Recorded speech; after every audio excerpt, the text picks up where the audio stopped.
Okay, we are going live. If you can hear us, please let us know. Typing on the side, let us know that you can hear us. And if you're watching a recording, welcome to Noble Warrior. My name is CK Lin. Noble Warriors, where I interview entrepreneurs, leaders about how they move from the first mountain of achievement to the second mountain of purpose and legacy, such that you can find your own higher purpose, clarify your own vision, and express your own voice in meaningful ways. Now, if you have any friends who are on this journey who could use a little bit more help to take that leap of faith, go ahead and share this episode with them. I really thank you for it. My next guest is Mitch DeArmon. He has had 30 years of working with teenage boys. He is a former founder of Young Men's Ultimate Weekend, serving over 1,000 young men. He's the co-founder of men2men.org, an initiation event for men who are looking for the strength that comes with associating with other great men. He's super passionate about young men's work and men's work. Please welcome Mitch DeArmon. Good afternoon. Awesome, Mitch. Yeah.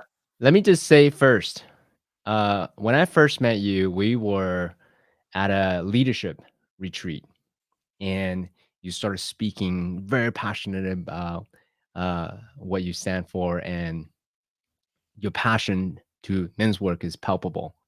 Can you tell us why initiation is important for both young men and men? First of all, I'd like to say that the main thing why it's important is it's been done for thousands of years.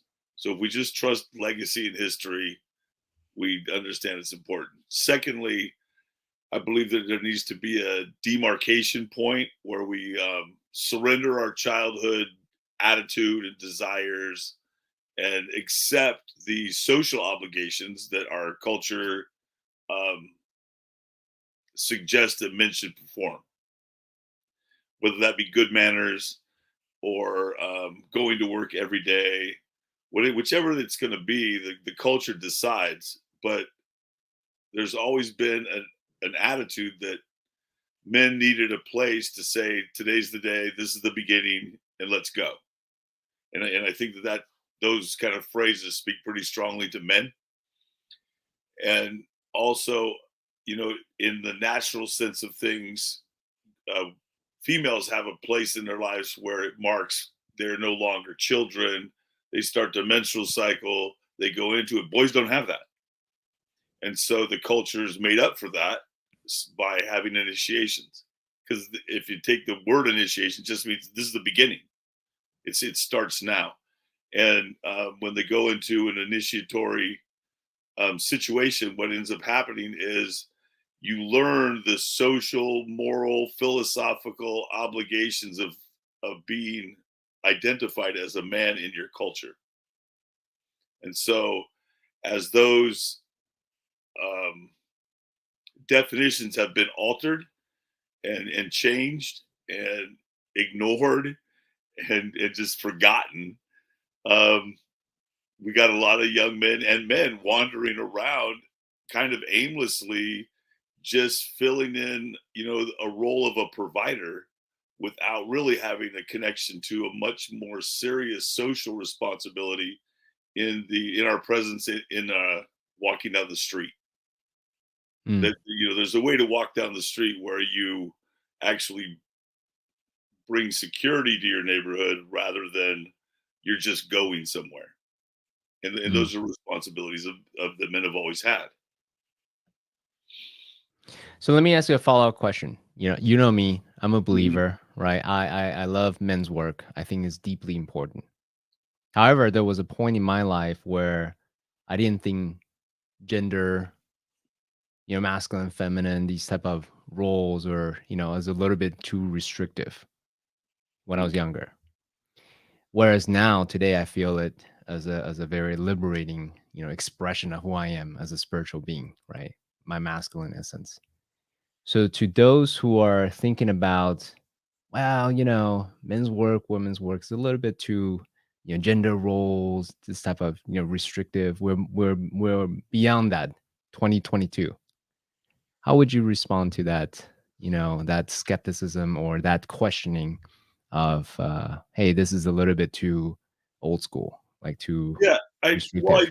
I I would answer it like this: we haven't really gotten beyond it. All we've done, with the inclusion of other ways of identifying ourselves, is that we've diluted all of them. We've just diluted them down into a conversation about something, but people of other identifications, they don't have the rituals in place so that they feel solid in their identifications either. And so they're wandering, and the masculine is wandering, and the feminine is seems to be the most certain of all of us. And so um, it hasn't really gotten anywhere yet as far as transformation into a consciousness that is helping us all cohabitate better. It's not really built into a social structure that is functioning well. And so as the different identifications decide how they're going to create their identity and validate it as a substantial presence in the social network, um, we don't want to lose the ones that are already there because they're basically the foundation of it. Yeah. Thanks for that. I appreciate it. I mean, the way I think about it, for me, I'm very Taoist, right? This is the noble Mhm. warrior. So I'm very Taoist, the yin, the yang, finding the harmony in the middle. For me, let's see, the responsibility of oneself to find that harmony in the middle. As you said, how do you find the identity that substantiate that sustain who you are the most? Mhm. And whether it's gender or roles or different roles, positions that you play in life, I don't actually personally care how people find their harmony. I just want them to find their harmony because when everyone's harmonized, and guess what? Collectively, society is a much, much better place. So, if here's what I will say to younger CK is, hey, before you dismiss it, try it on first. Mhm. And then just see how he feels. If you don't like it, great. Then you want to try on something other, some other philosophy, great. Do that too. Like Yeah. I'm not attached to, them embracing quote unquote masculine principles or things like that. I really don't. Just find the principles that that feels good inside for you. That's the way I would advise younger CK. Yeah, and what I've taught my boys is before you change the directions, you should know the directions. Hmm. Is like once you know the directions, and if you want to build the bicycle a different way than the directions say, then go ahead and build it. But know the directions first, so you have a foundation that you can always find a way to end up with a bicycle if that's what it comes down to. Like you're kind of stuck with it. This is all only going to be a bike, and you're left that way. But if you don't know, you don't know. And if we don't maintain those things in our society, then we're going to continue with this just pointing why the other thing is the most wrong thing, and nobody's going, and here's how you do it. Mm. We don't have a real a real part of our society that says anybody is willing to say this is the way it's done. It's left, and this is, I think, a fault of not having a clear connection to our elders. Mm. Is that the elders used to be the ones who established this is the way it's done. This is how we do it, and they'll show you, and you can go along. And of course, you can change whatever you want to do in at least in a lot of societies without anything else. But there was somebody that said, "Here's ground zero," and I think that that's one of the obligations of keeping our elders in place, because the good elders that I know, they don't say be like me. Mm. They don't got that going on. They just go, there is such a thing as right and wrong, and this is right and this is wrong, and Mhm. you can go from there. Mhm. So it's because it's a social structure that we're trying to live in, not just validating the individual. It's when you bring up the yin and yang. I know about the harmony within oneself, and also, I also have to have that with another person. So if I'm married to I've been married for 30 something years, and and my wife brings a lot of feminine to the table. Well, if I don't match that with a mutual masculine, then things are a little bit off, out of harmony. Trying to Mm-hmm. keep with the language, right? Mm-hmm. It's like, and it shows, and it shows. It's difficult to get along when it's that way. When I'm being um, in the same energy that she's being, I'm being masculine, she's being feminine. We harmonize great. There's a middle. You know the phrase that you find in the, there's a middle to that. But if I'm out of whack or she's out of whack, where's the middle is on one side, and that does not have any balance to it. The guest that I had on before you is Rudy Ronda. He's the founder of Aniwa and the Boa Foundation. And their whole mission of those two organizations is to bring together elders from all over the world, and specifically from indigenous tribes Hmm. from the Amazon and different places around the world, and then have them share the wisdom. So it's perfect that you're talking about the importance of elders. Hmm. Yeah. Um. Well, so I'll use younger CK because he's because I know him and I don't think he'll mind me alluding to younger CK so much. As a younger CK, I'm trained as a biomedical engineer. I'm very much an innovator, so I celebrate the modern advancement of technology and science. And I readily discard traditions and lineage and heritage because I thought, hey, I'm beyond Hmm. what I know, right? But as I got older, I was like, oh, okay, it's don't just throw it away. Actually, harmonize Yes. the past traditions and the wisdoms and see how we can use these new technologies to again find that harmony middle for the context and the problem that we face at 2022 and then moving forward that way. So um what are some of the places that you know of? Actually, no, you are a curator of bringing elder wisdom, not just yourself, but you curate environments to bring other elders in to help young men and also men in general. Can you speak a little bit more about how you do that? Well, it's first of all, you have to find brave men who are willing to speak up out loud that they stand for something. It's not a very popular position, and it really makes you an easy target if you establish a position, Mm, like you were alluding to earlier about masculinity. You know, when you were young, it was easy to discard the notions because that's what young people do, and it's easy to do that. But as you get older and you get a little bit more experience with life, you can see the problems that causes when you naively discard things that later on you might need.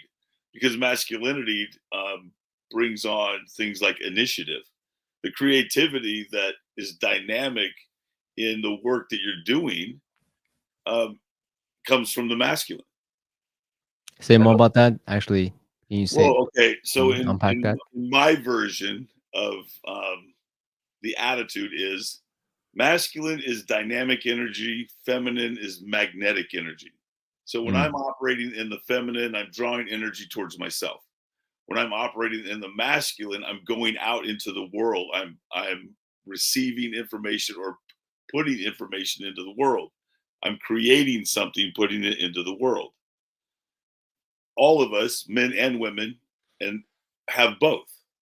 mhm, And so it's knowing which one to use and when is the discipline, not I'm this or I'm that. We've all suffered the pains of being around or being the kind of people that have leaned to one side or the other too much, and that had to experience the suffering for ourselves that causes. mhm. And so as we outgrow that, as from the time we're getting younger to the time we're getting older, we start going like, well, maybe I better pay attention to why they did things the way that they did, not just throw it out because it's old fashioned or throw away the book because it's, you know, it's the book is only 500 years old. Let's throw that one away and write a new book.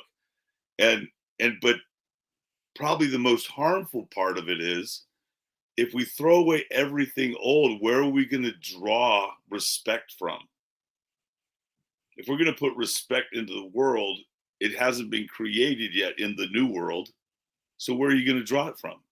When you say respect, can you say more about that? What do you mean by that? I mean, I mean, situations, things that are worthy of praise, worthy Hmm. of what is the word I'm thinking of? Reverence. Hmm. It is to have a level of reverence for the existence of it, Hmm. and to the point where we obligate ourselves to maintain it in some ways. So if we discard the past, we have no place to grab a hold of and project respect into the future. And I think we're seeing a very big price being paid for having given up too much of the past as we move forward. And so our social systems, our schools, our politicians, it doesn't matter where you look, people are not addressing each other with the type of respect that I think human beings should get. You know, it's like for the hundreds of thousands of years humans have been getting to here. At some point, we should at least respect each other that we've made it this far. Respect our own lineages, respect our own legacies, because all of everything that came before us survived a lot of stuff. You know, Hmm. before it became so easy like it is now. Um, they went across oceans and they climbed mountains and they spent their whole lives doing it. And if we cut ourselves off from the history of how we've lived, not how we have, and probably some of it's avoided dying, how we've survived some things, it's like, well, where are we going to get the dignity that it takes to like move forward in a dynamic and respectful way? How are we going to get that information? Like, we have enough people suffering from low self-esteem right now. Hmm. Very common phrase. Everybody knows some way that somebody's suffering from low self-esteem. Well, where do they get their esteem from? If they don't look back and go, my great grandmother came across the ocean in a whatever kind of boat, it's like something to be proud of. And proud of the fact that she endured it. She was tough. She was strong, and she endured this thing. It's like, where do I create the expectation for myself to survive? I just rely on my instincts that were come through nature. Well, we're not very connected with those kind of instincts anymore. Yeah, I mean that's actually a really good point. So I used to be that man that you talked about, right? Who struggles with insecurities and all these lack of confidence or lack of focus, right? And it was a journey to actually reclaim my own inner sovereignty and to remember that just the number of sperms alone, I'm one out of 500 million. So I'm born a winner, Yeah, there you go. right? Not Yeah, to mention 250,000 years of human history. That's, you know, I don't know, I can't do math publicly, but basically tens of thousands of ancestors. They're hmm, all winners. So it's a yeah, family of winners. They yeah, survive the wild. They competed, quote unquote, competed, right? They thrive rather, out yeah, of all those circumstances, however difficulties they may be. And then here I am. I'm standing on their shoulders, yep, right? And then I'm not just this accidental happenstance from the universe. Like, ta-da, here I am. No lineage, no relations to anyone else. This is, at least for me, this narrative is a very empowering narrative, hmm. the way I think Well, about it. and it's culturally significant in our morality that we have moral obligations to honor all of that came before us in order to perpetuate it in forward into the future. And or do we know the stories to tell the people to go to the future? Sometimes it's myth, sometimes it's metaphor, and if without those stories that came from the past, what are we motivating with? Well, what we seem to be motivating with, in my limited vision, is greed, Greed. prosperity. Yeah. Hmm. We have more things than we can possibly stand. There's entire industries to store the stuff that we don't use. Yep. I have 5 hammers and 4 of them are in a storage unit. Yep. It's like that's greed. Hmm. But it's mine. And so that whole possession is, no, they didn't come across the oceans and over the hills and through the valleys carrying too much stuff. Hmm. That's not how they made it. They made it with, the word sustainability, right? They made it with by sustaining themselves, bringing the right things, which is a level of intelligence that, was well thought out, well planned, guesses of what they might come across, and preparation. Not just you walk out the door with your and put the keys in the car and drive off and then realize later you forgot your cell phone. It's like, oh no, they had to sit down and prepare how they're going to make it for months and years in advance. That is a lot of intelligence that we're not accessing right now. So bring back to my question. You said finding brave men who Hmm. is willing to share their perspective, however strong their strong beliefs may be. How do you go about finding them? Well, first of all, you got to be social. Okay. That helps. And I think we put way too much on it because a lot of times you just got to say hello. I was in a coffee shop in Escondido, California, and this group of old guys. I mean, older than me, old guys. So when I looked at them, I went, "These guys are old," and they were way too loud for the little coffee shop and way too boisterous. And one guy comes in, he's got bandages on his head, and the other guy's got a walker, and another guy's got an air tank he's pulling behind him. And these guys are just having a blast together. And so I went up to him, I said, "What are you guys doing?" They go, "What do you mean?" We're we're just socializing. We've been friends for 50 years, Wow. and this is of us. This is who's still alive. Mm, And they were all ex Pacific Coast baseball players. mm, And finding and I go, "Why do you get together?" He goes, "So that we can get along with the rest of our lives." So mm, these are old guys who don't do men's work, who just came out of the original professional sports days, and somehow inside of them, they knew that they needed to hang together and enjoy themselves together so they could go and deal with all of the other things. And for them, at their age, it was like cancer, high blood pressure, all that stuff. And they really knew that they had to be alive and to be together. And so going around and finding those kind of guys meant that I had to get out of my little world of, oh my God, are they going to be upset if I go talk to them? I mean, how many times do we not say hello when we walk by a person? mm. When you're walking down the streets of Los Angeles or Escondido, how many people do you walk by and you don't even say hello or good day? Just a basic social grace that probably not very far in your past, your relatives did. It could be just a Mhm. nod of the head.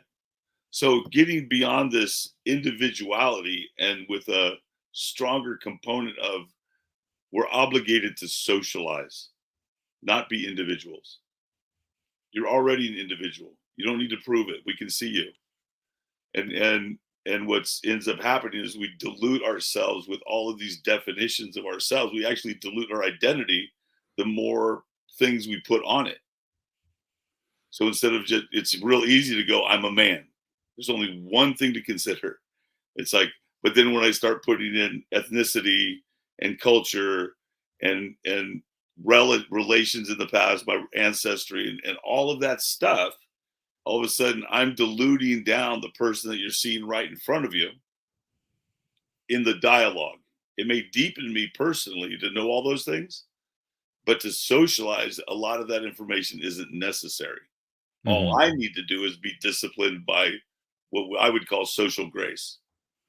Be polite. I mean, how often do you hear that word? Be polite, be kind, be respectful when you address other people. It doesn't matter who they are. It shows who you are. Mm-hmm. So having a set of moral or ethical training, which should start early, and the training should be, here's how you socialize in our society, and not just for personal achievement, because personal achievement's gonna change over time. Like at one point you were motivated to achieve some things, and now you're motivated to achieve other things. But that does not devoid me of the responsibility of being respectful to others. How I was raised in a generation, how you treat others was more important than how you treat yourself. Yeah. And right now, in the psychotherapeutic movement of things, there's these other memes that are being generated that I think if we look at them more deeply and don't just have feelings about them, there's some answers in it. Like, you can't love somebody else until you love yourself. It's a pretty common thing to say. Well, if you don't do it for yourself, you can't do it for others. It's like, is that true? A child who has no identity knows how to love. And you're going to tell me now as an adult, I can't love anybody until I love myself. Well, evidence says that that's not true. All it's done is give me permission to be more self-centered, more selfish. Mm. And what ends up happening is, and now we have, in the last couple of years, we've all gone through some pretty intense narcissistic training. It's become a very, very popular word, right? Well, we train people into it with this idea of individuality. I got to take care of me first.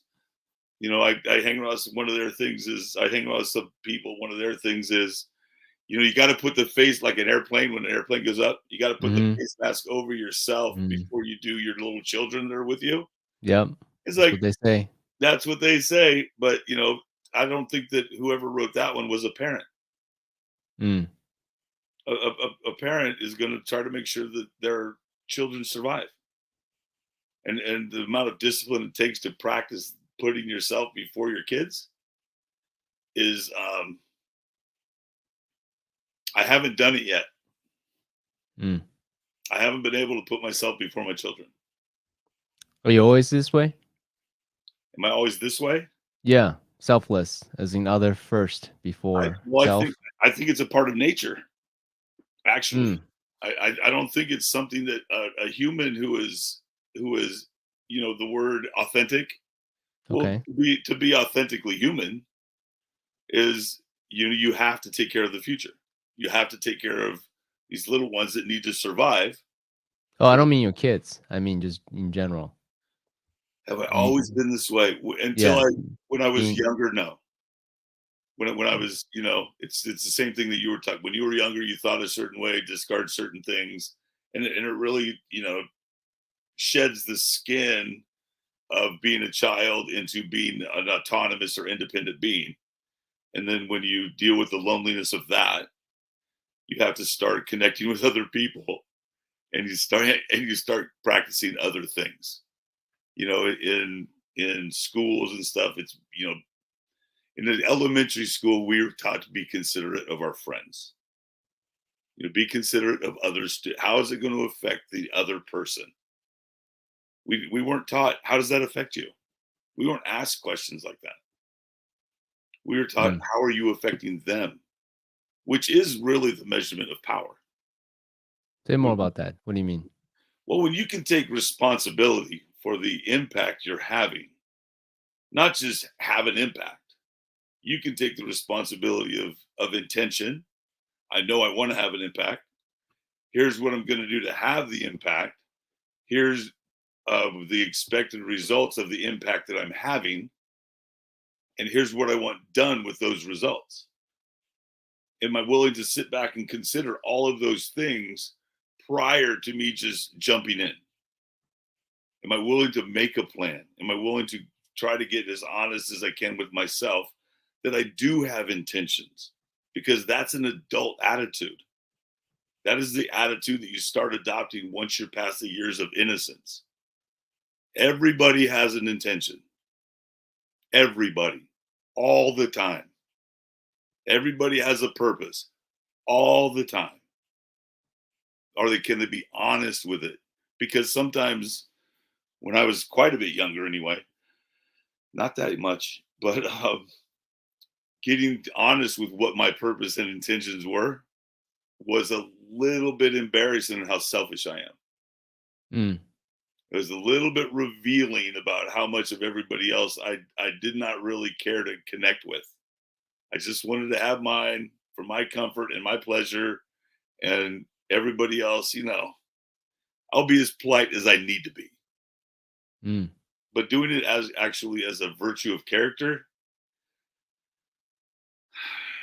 it took a while. I'll just say well into my 30s. So let me ask you this question, because you started this Young Men's Weekend, right? Help a Mhm. 1,000+ young men going through their initiation. First of all, awesome. I wish such initiation was there, or at least I found out about it when I was younger. I do this mental stimulation a lot, or not stimulation, simulation a lot in my head. How would I be as I am today, facing my 14 and 15-year-old self? I'll probably slap that guy about a little bit. Just the level of entitlement and arrogance as a 14-year-old would, right? And yet, so I'm gonna make my point. You created a weekend surrounding yourself with 1,000, 14, 15, Yeah. however number, teenager, boys. That's admirable from just Mhm. that capacity to be with. I remember when I was 14, 15, what I was thinking, and like your capacity to be with that. That's admirable in itself. Can you say a little bit more about the inception of that idea? Why are you so passionate about, 30 plus years, young men's, initiation? Why are you so passionate about it? Because here's what I know. Here's what I know is that it when we talk about it, it sounds like a big deal, you know, because we have an idea about young people that has our media has motivated us to have. We think it's difficult. We think it's a pain in the rear end. We think that they're hard, and we think that we have a lot of thoughts we have about young people. But if you haven't been with a lot of young people, what do you know except for what the media has told you? Mhm. So knowing that humans are just monkeys who can talk about themselves Mhm. is young men will calm down as soon as an older man walks in the room and he doesn't have to say a word. So Mhm. we have all these things. In the pre 1900s, I looked up a lot of things. I did some work with looking up reading Joseph Campbell and Mhm. and and Michael Gurian on developmental psychology. And what I found was there's a natural state of calmness that comes over young men when older men are around. It's not this imposition, uh, domination thing. It's we walk in the room and they go like, "Oh, thank God somebody's in charge." Mhm. They just do it, and so it's not as difficult as sometimes we get credit for. We're getting in the trenches and all the ways that we glorify and glamorize ourselves for the work we're doing. I was, as in youth authority and doing some programs in California Youth Authority, and these they would do their little intimidation, gangbang thug thing. Oh, you're a white guy and you're in here, and we're mostly not white guys and black and Hispanics, and there's white guys in there too. We'd ignore those guys, but but and they tried to do this intimidation thing. I just Right. looked at them and go, nothing's gonna happen to me here. And they're like, what do you mean nothing's gonna happen to you? I confused them. I go, because you guys are too busy hurting each other. Mm. Like, I'm the safest guy in the room. You guys aren't looking to hurt me. You're looking to hurt each other to prove that you fit. You guys can't even compete over here. don't do you any benefit to hurt me. So they're like, well, you're right. And they all started getting along Mm. because they started taking responsibility for what they were hurting each other for was for status. Mm-hmm. And when the top dog arrives, so to speak, the elder, well, you can't really compete in status anymore, which is what a lot of the competition is.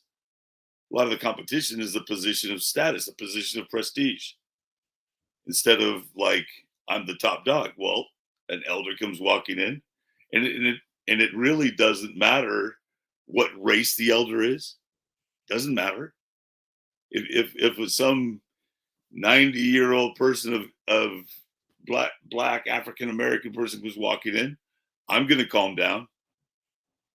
I'm gonna look at them going like, let's check. It's because it's a like, wow, because there's so many stories in that. There's so much unknown in the elders that they used to say, if you're lucky, they'll talk to you. Mm. You know how elders always sit somewhere on the side, leaning on their cane, and sometimes they'll say something.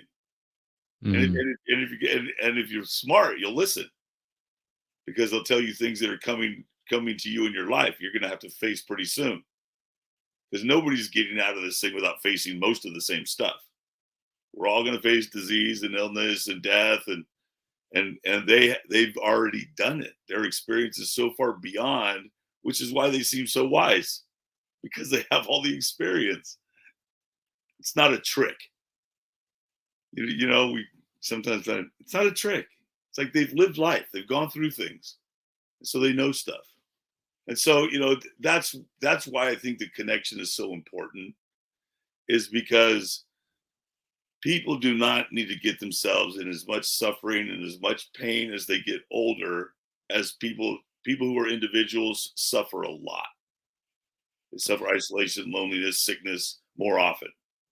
And it's like, so keeping that lineage together, it's a healthier thing to do. That's why it's important, because it's healthy, Mm-hmm. not because it gives somebody identity. It gives somebody the ability to breathe, literally, factually. So you mentor, well, not you individually, but your organization or your former organization has mentored over 1,000 youth, right? Hmm. So what are some of the top issues that always shows up based on your personal experience that you have observed? What are some of the most common challenges, in I, our modern days that shows I up with think them? there's a developmental challenge of being recognized, Mhm. being seen. Um, I, I, a lot of young men, because I've worked primarily with young men, um, they want to be heard.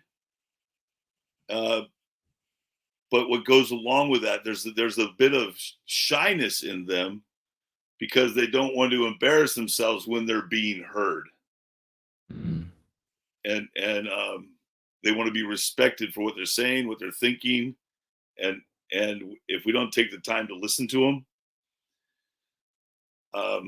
we can't teach them anything because we don't know where they're coming from. If we listen to them, we go like, oh, you know, most young men do not have intimate conversations with older men, whether it be their fathers, whether it be it's their our society is busy telling them what to do and putting containers around them so that they'll move in the direction we want them to move.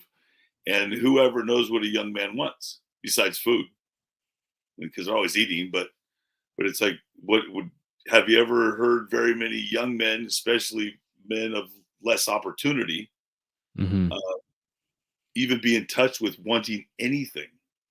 Mhm. Most men, being providers by nature, are more concerned with what they have to do, and their focus and skill set is so they can get the things done that they have to do according to nature, according to biology.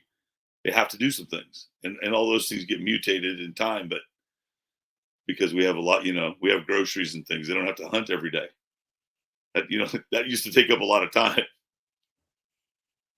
So there's the attention, there's the recognition, there is one of the things I think doesn't they don't want to be embarrassed or humiliated. Mhm. Um, so if we adults have answers, they want to be told the answers, not peppered with interesting questions, so we can pretend they're coming to their own answers. Wait, back up one sentence. What do you mean? Say that again. Okay, They don't so want that if I Socratic inquiry style? They don't yeah, like it? they don't, yeah, they no, they don't. Really? If you have the answer, just tell me the answer. If you don't have the answer, we can have a conversation about what the answer might be. But don't ask me questions while you're sitting over here with the answer, because you're actually disrespecting them and talking down to them. You're So you're let you're me revealing their inferiority. let me do a gentle pushback there. Well, maybe Okay, not so gentle, go okay? slap it around. So in my mind, the ego wants answers, but Hmm. really what we want is wisdom. Okay. Wisdom is the ability to interpret new information coming in so you can derive your own answers, right? So for me, Socratic inquiry is a really powerful exercise because through this exercise, whoever's receiving it doesn't just come up with the answer. They also are training the meta, the brain, the mind of how to arrive to the answer. So to me, it's hugely valuable as a recipient, even though it may not be pleasant to be put on the spot and reveal, oh, I actually don't know what the heck I'm talking about because Hmm. it's very superficial, right? Right. By asking questions over and over, eventually you get to an end where it's like, I don't know why I believe that. Then like, oh, okay, great. For me, it's hugely valuable to know that, even though it's unpleasant. So what you're saying is they just want the answer. They don't want to, kind Well, of go through the steps. if you give them the answer, they still have to live life. Hmm. So having knowledge isn't the key. They got to go use the knowledge. So part of wisdom is your ability to use the information that you have, not Right. just have information. Correct. Not just hoarding it. Yeah, it's like, here, I'm an encyclopedia. I Right. can win at Trivial Pursuit. That's right. Uh, but it but if I can't use the information, if I have a bunch of knowledge of things that's unusable in living my life, which is what a young person would be considering, how am I going to use this to get a date? How am I going to use this to get a job? How am I going to use this in the way that I function in the world? If you know that, tell them. The world will provide for them enough mysteries to keep going forward. But what they'll Mm. have is a foundation of security, because there's somebody who knows something and watching out for them. Not playing games with our intelligence, but going like, look, man, here's some things you need to know. Now go out, and then, because knowledge isn't really usable until you use it. Correct. So when they get out there, they can have all the knowledge in the world. And we've all met people like this, where Oh, I used to be one. super smart. I understand that very, very well from personal experience. Yeah, like get into a big argument over a long period of time, and all you've done is wasted like 3 hours. Mhm. Well, I used to do that and drink. Mhm. Right? I could justify having that long dialogue of whatever, and I'd end up really drunk at the end of it, and think Mhm. I got something really valuable done. That was a really powerful conversation we had. It's like, wow, Mhm. Mhm. is if nothing got done, is it?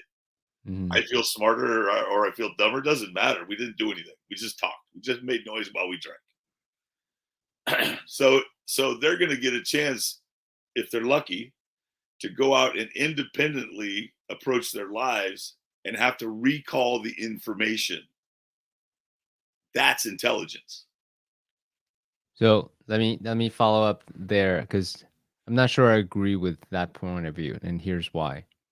There's value in so I'm a coach. This is what I Hmm. do. This is what you do too, right? You help people to uncover their own conscientious greatness, basically, right? To come to their own conclusion in something, to enlightenment in something. So So this is a poignant conversation. Whoever's watching, this is a poignant conversation. Okay. And that is this. Again, I'm gonna go back to the ego. The ego wants answers. Mm-hmm. But the nuance here, what I'm hearing you say is you can give them the answers, but encourage them to go out and actually try the tool, try the knowledge, so that they can embody whatever they learn. And then if it works, great. If it doesn't work, then we can discern what worked, what didn't, what's missing. So we can internalize that versus, I think that's what you're saying, right? That is what I'm saying. Okay, great. Because for someone who is undiscerning listening, they say, "Oh, Mitch said just give the answer and good Well, luck to the young kids," right? the danger of the ego, especially for people not well practiced in recognizing it, is this: the ego doesn't care about the truth; it cares about its own definition. The answer that it wants is becomes a solidified definition of something. It's very difficult to change the ego's perspective. Very difficult. It's hard to change our mind. When I think a certain thing about somebody, it takes a little bit of experience to start thinking something differently about them. I got to get to know them. I got to see them do different things because a lot of us have our prejudices that we have when we first look at somebody, and we believe that until we get good information that says we could believe something different. If the ego grabs a hold of that first impression, why it's so important to leave a good first impression, because the person's ego is going to grab a hold of it, and they may see you that way forever unless they get to and talk about you that way and talk to other people about you that way. It's I look a particular way. Here's how I look. Well, it fits into a lot of people's perspective of what people who look like this are. Got tattoos, got a bald head, white dude, blah blah blah. Wherever you come from, I Rides could a be like, motorcycle. rides a motorcycle, really good one too. It's super cool, and it's loud too. It's one of those Yes. roll up your window when you hear them coming behind you. You roll up your window, and there's certain things about that people think about guys like that, and so it's very difficult for them to change their mind. It's very difficult. I actually, the best example I have around the motorcycle thing is I was riding my motorcycle down the highway up here in Northern California, and so a lady I worked with was in her car with her family, and her kids were going like scary biker guy, right?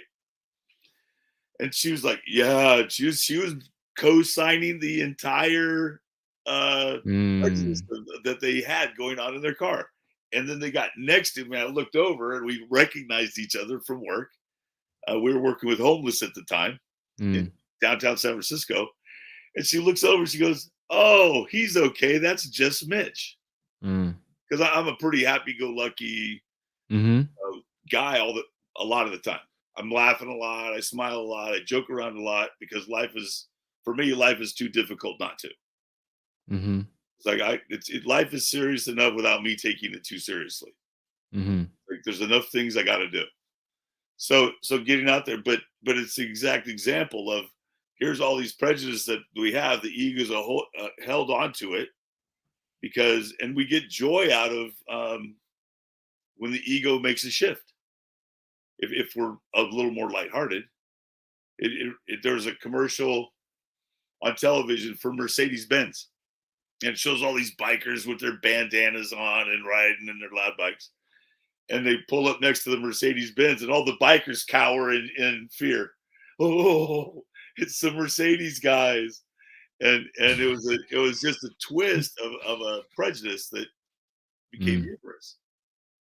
Because a lot of people, I won't say everybody, but a lot of people who don't know bikers, who don't know how many toy runs, who don't know how many special events they put on, who don't know how much money they contribute to charities, blah, blah, think bikers are, drug addicts and dogs.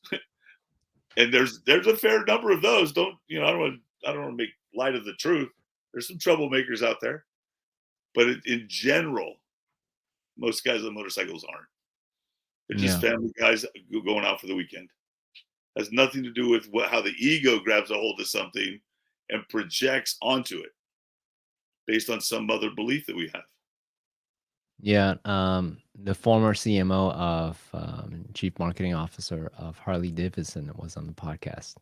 Oh, nice. Yeah, we were talking about similar sort of like who actually writes Harley Davidson and then what's the brand and all that stuff. This was a really fascinating conversation. Yeah. But let's bring it back to transformation. I know you're huge on transformation, and then we have just alluded to the mechanics of transformation, right? How do you shift someone's mindset? We talked about giving answers versus my verbiage is give them something to go out and try and experiment with it, right? So that way they can get subjective data set versus just some theoretical data set, right? So Yeah. what are some of the other mechanics of transformation that you've discovered after working with young men and adult men? I think one of the Oh, before you start, I forgot to mention. Why don't you define in your definition what transformation means before you go into the mechanics of transformation? so if I am, I think we're always going to transform. I'll say Okay. that first. We're always going to do it With or without effort. with or without effort. Life is the way life is, and if you Mm, walk forward into it and you do things every day, and you don't just act like a reptile and walk up and down the same path every day, you're going to change. You're going to come into new things. Your consciousness is going to be altered by your multi experiences, and as that is occurring, you're transforming. You're adapting. You're making it easier or better, probably easier, because that's what evolution wants us to do, is not make it so hard on ourselves, and have some prosperity so that we can be comfortable and it doesn't have to always be hard. And so but intentional transformation that's what I meant. Yes. is I think is very difficult Mm, because very few people have a crystal ball in how they need to be in 10 years. mhm, A lot of things happen in 10 years. And so from the time that you're 10 to 20, a lot of things happen. And you are going to be a different person at 20 than you were at 10. You've transformed. But are you prepared for what you need to be prepared for at 20? So I think the first responsibility is one of resiliency. If you want to transform, you better learn how to be resilient. You better learn how to bounce back from failure, because you're going to trip and you're going to fall and you're going to make mistakes. And if your ego's too involved with yourself, you'll quit, because as soon as you make a mistake, your definition changes. It's like all the superhero movies and stuff become very popular mhm. because and only recently have the superheroes movies included failure. They're not always successful anymore. It's like at the end of the show, it's like something bad has happened and it didn't get fixed. That's new. and Mm, and so we're diminishing what was this idealistic heroism, which a lot of people are motivated by through the ego, in order to transform. When I get to this spot, I'm going to be this way, and when I'm this way, then I will have made it. I will have made whatever it is. Well, in the midst of that, I mean, there's some very transformative moments that are out of my control, and I don't. And if you haven't disciplined yourself to practice a life of good character, going through those transformations can be can leave you with a lot of damage, with a lot of trauma, because you have no character in order to hold yourself up to get through them. And character is what gets us, most of us, through a lot of things. And so as I go down, if I told you this, so here I am, I'm living a life. I bought a house, big old house on the corner in a in a up and coming suburb. Got a great deal on it. Top of the world guy. Here I am. Now I've made it. Wife gets cancer. Mm-hmm. Transformative. It's Mm-hmm. like, and the kind of character it takes to come out the other side with the same hope, with the same joy, with the same desire to move ahead. It takes a lot of character. And if you haven't practiced it before that time, you become a survivor, Mm-hmm. which isn't the championship game. Mm-hmm. It's like, do you want to be identified as a survivor the rest of your life? Because to be identified as a survivor, you're being identified by loss. Mm-hmm. By And, victimization. Yeah. and you've endured Mm-hmm. loss. Well, Mm-hmm. I guess there's some valiancy to that, but not a lot. Mm-hmm. Nothing I want to brag about. And I'd rather come through it on the other end with a big smile on my face, going like, oh, hell yeah, now let's move on and leave the past in the past. Therefore, I Mm-hmm. will not, with a good character, I will not carry forward a lot of post traumatic stress. With Yeah. with a different attitude, I'll perpetuate post traumatic stress. It's like, oh, so how are you going to get by through all that? So the preparation work has to happen young. I'm kind of covering 8,000 things that we talked about earlier. So you come through initiation with the qualities of character that we're going to say men need to have in our society. So things happen, we get through the other end, and we can still anticipate and look at life with joy and be excited for transformation rather than my ego controlling me with apprehension to it. It's the beauty of transformation is it may keep me from having a um, career. Sometimes careers aren't really transformative. But they're really safe. You know, I can predict it every single day. I'm going to get my paycheck. I'm going to do the thing. And I'll limit my life within what my career provides for me. Or am I going to risk it all and go out and do this other thing? Well, without the assurance of security, there's a lot of transformation that occurs. And your ability to pay attention has to go up because you have to be present for opportunity. Am I present to see opportunity when it's available? And then do I have the courage, the desire, the strength to avail myself of those opportunities? If I haven't built that character by then, I'm going to find out through that transformation whether I have it now. And most people find out that they don't. So let Which, me do a quick recap. okay. Transformation, some of the key skills from your Mm-hmm. perspective. One is resiliency, the ability to bounce back from failure. Mm-hmm. And the second is ability to pay attention. Mm-hmm. And as you're speaking, I'm also hearing this attitude towards overall life perspective. I'm seeing and I'm visualizing a cartoon that I saw some time ago. I had actually collected. Basically, this little girl is about to go into the jungle, and then, all her shadows are whispering to her, "Oh, don't go. You're gonna die. You're gonna hurt yourself," and all these other things. And then, the second or third frame, like she came out of the jungle, and then, full of like hairs messed up, like knees scraped, and like, maybe arms a little crooked or whatever.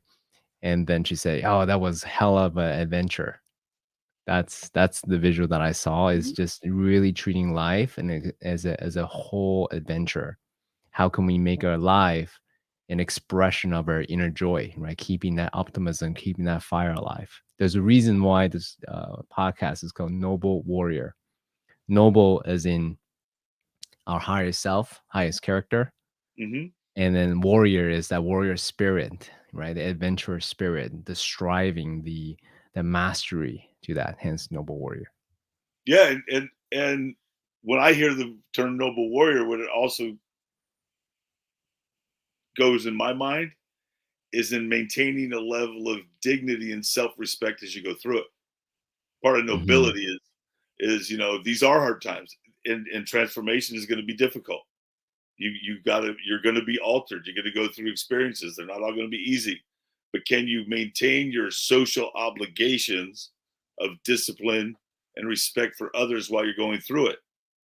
As you go through the jungle, can you have reverence for the animals that are in there? You better, or they might kill you. Hmm. You know what I'm saying? Hmm. So it's a very good title because it really, in my mind, it brings up everything that I really stand for.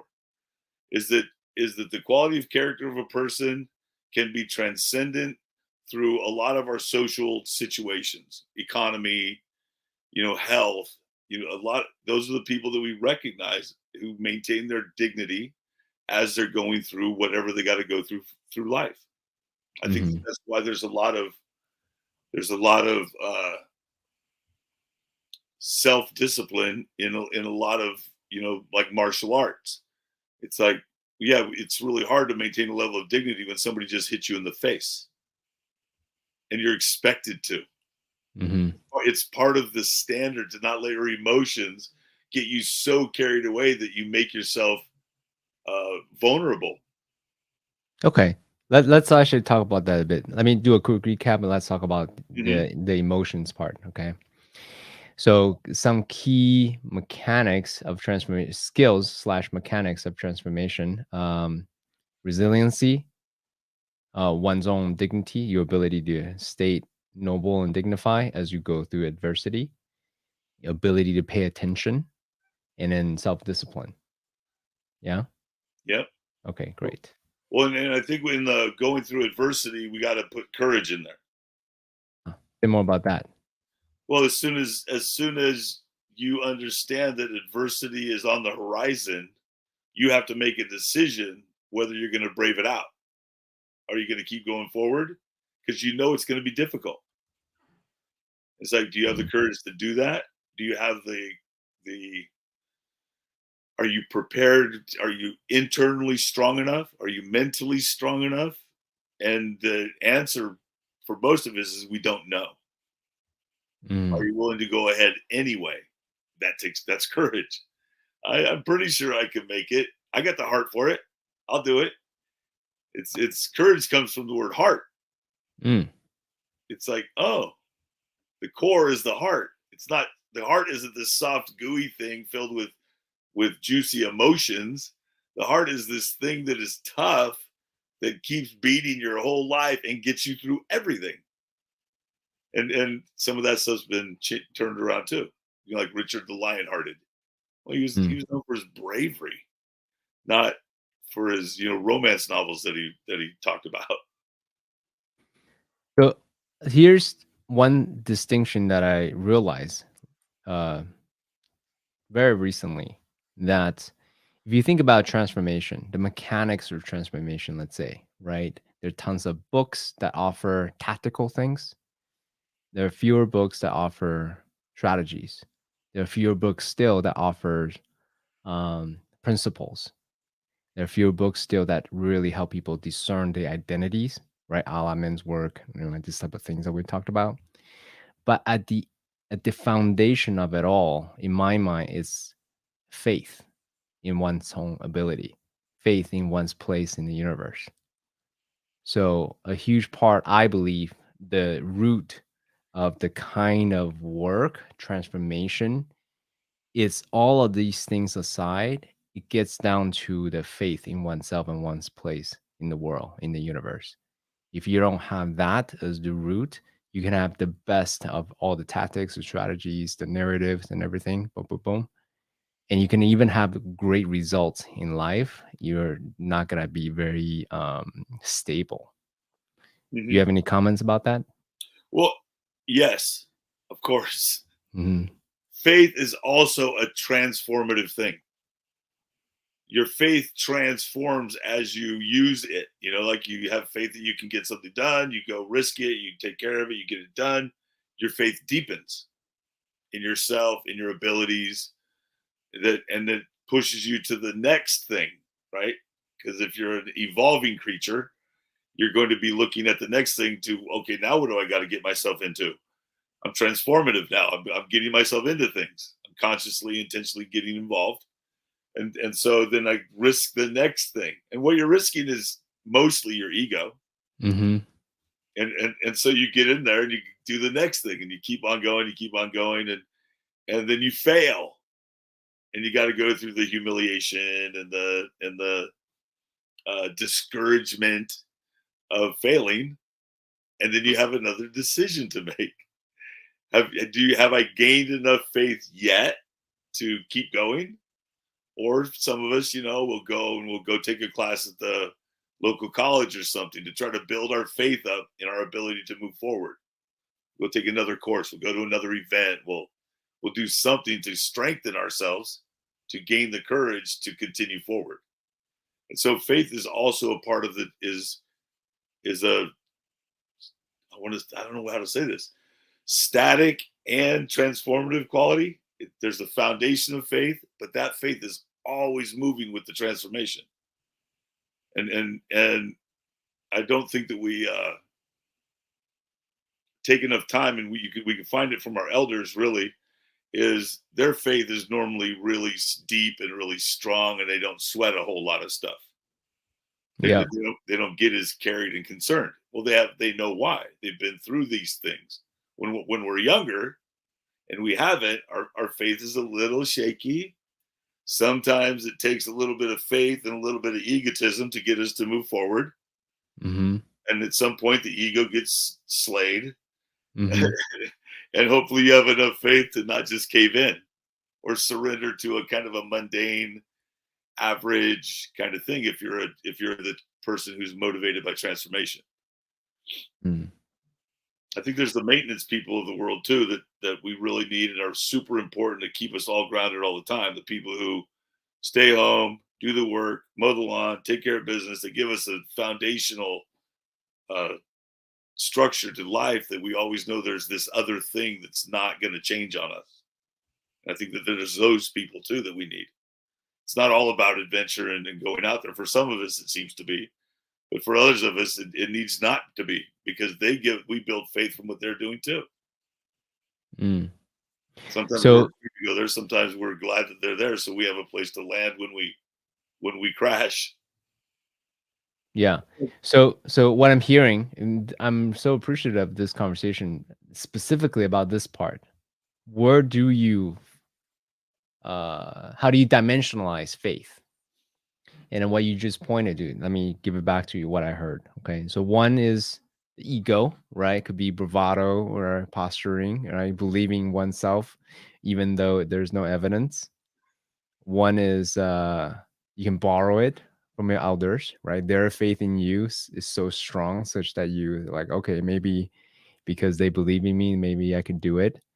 You can Oh, borrow it from routines. You can, because you have so you're so consistent with mowing the lawn, or your daily disciplines or your physical exercises, and that's transferable into other dimensions or other areas of life as well. And then you can even have faith in, let's say, from experience, as you mentioned earlier, right?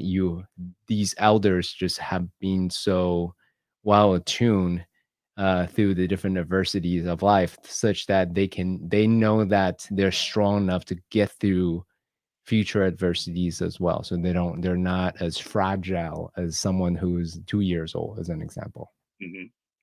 Yeah. That accurately reflect what you said?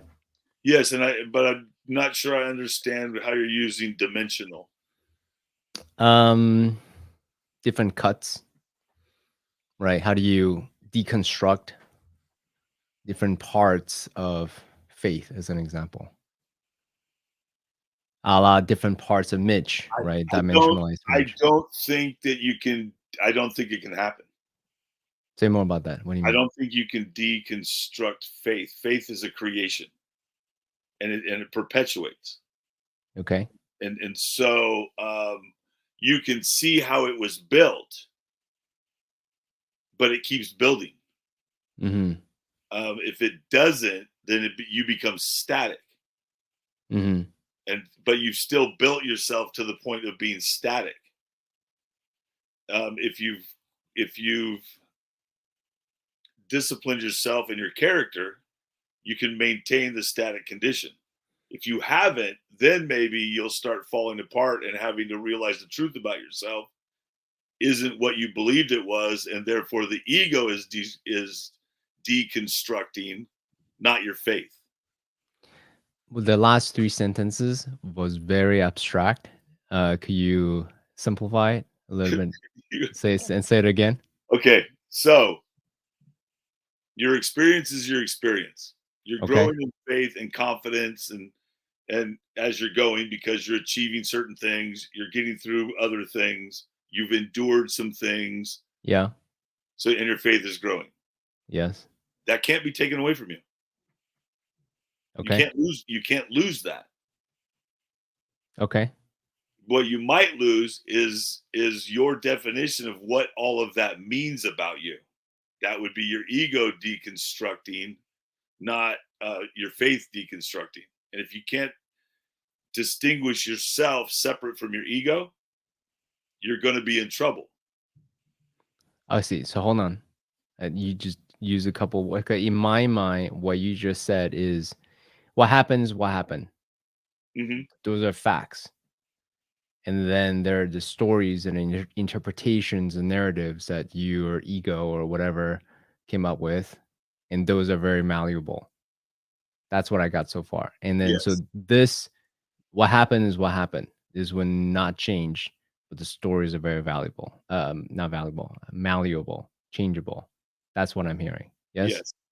Okay. Cool. Continue, please. Well, I'm having an ADD moment because the whole valuable part of it has got me because like I could start when I was younger. I won a few championships at a few things, Hmm. different sports, whatever. For a period of time, that meant something about me personally, individually. Yes. I was a champion and I had championship attitude. Yes. Yes. Yes. And then as I got older and I started to appreciate things a little differently, I realized that I had other coaches with me and there was players involved Hmm. and and I had teammates and those were more the forefront of my consciousness, which got me closer to the truth of my experience, but it altered my ego. I But it wasn't alter my ego, as I in my wasn't the story. I wasn't the champion. I was just part of a championship. Got it. The narrative shifted. Yes. Gotcha. Uh-huh. And so my ego, I had to take a few steps back in humility to acknowledge that there was a whole social organism working for championships to occur. Yep. Even with wrestling and having coaches, I had to start giving coaches credit for my existence. This is where elders get forgotten. Mhm. There's very few ugly professional athletes that who don't acknowledge the guys who are the ugliest don't acknowledge their coaches and their coaching staff and whatever sport it is. Those Yep. guys those guys do not get a lot of respect. So quick aside, I had Jeff Spencer, former coach for Tiger Woods, Lance Armstrong, Bono, these, extraordinary people. And he made an interesting point. He said, if there's an elder who doesn't, whose eyes isn't crooked or doesn't have a scar or, who's too pretty, like he doesn't trust them. Right. because he says if you're truly an elder, like you have battle scars, like Yeah. And even in the modern dialogue, right? The young men like to look at the old guys and call them OG original gangsters. uh-huh. Because they see the scars on us that we've got. It could be wrinkles in the face or whatever, a bruise, a bump, a dent, whatever it is. And they start because those are all things that they know they need to learn. Hmm. I think that's beyond the modern. I think it's a part of our psyche that they recognize it, not just an average form of intelligence. They look at if you see old animals, you can see oh God, that elephant got attacked by a lion at some time. Look at that, and look at he's still standing there, and you kind of it's a little bit intimidating. They say things like oh he's got old man strength. Mm, Have you ever heard that phrase? I have, yeah. Yeah, oh he's got old man strength. there's a after going through the battles, so to metaphorically or literally enough, you get a different kind of strength that is intense. It's So, so I have a follow-up question there. Circling back to being a coach again. I know Mhm, we're kind of meandering the place, but circling back, coaching younger generations. mhm. Again, using younger CK as an example. So the younger CK is very arrogant, or was very arrogant, right? But it was hiding his insecurities, his lack of knowledge. So therefore, the posturing, the bravado. That's the truth of what was so. So when you coach younger generations, young men or younger men, um, how do you discern the coachability and as a way to help them, not for your ego, but really as a way to catalyze their own growth and development? Well, I think that the best quality that a good coach can have is be trustworthy.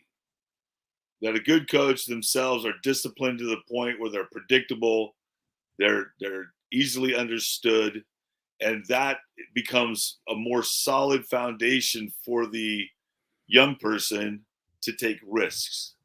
They'll risk themselves falling apart because they know that you won't. So this, Okay. so they'll go out, they'll go out on the field and they'll do their thing. They'll try the thing you're suggesting because if they make a mistake, and it really has a lot to do with, and this is true of parenting. If your emotional response isn't parallel to the circumstances that you're going in, like if you overreact to things, you become untrustworthy. Yeah. There's no use crying over spilled milk. Really, Hmm. there is no use crying over spilled milk. Right. But I wasn't asking the question on the quality of the coach per se. I was Mhm. asking you being a coach observing the younger generations. Because Well, because some of them may have the bravado, the posturing, the arrogance, even though behind all that, they still want to be coached, right? So discerning and navigating that space, what do you do as a way to help these coachees that you have, these young men that you Coach have? E's, the well, here's the discipline of being a coach. You coach the sport, not the person.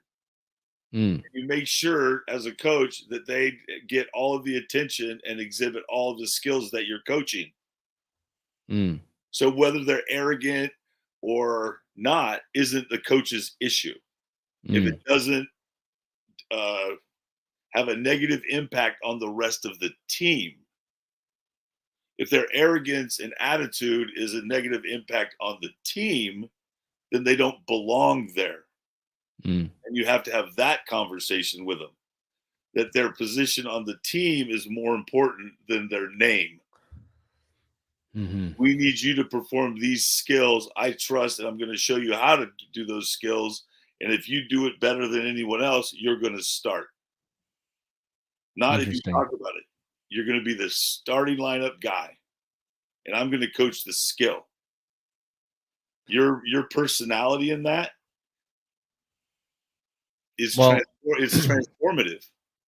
well, I'm gonna I'm gonna challenge what you just said a little bit, Mhm. okay? But you also talked about the importance of character. Mhm.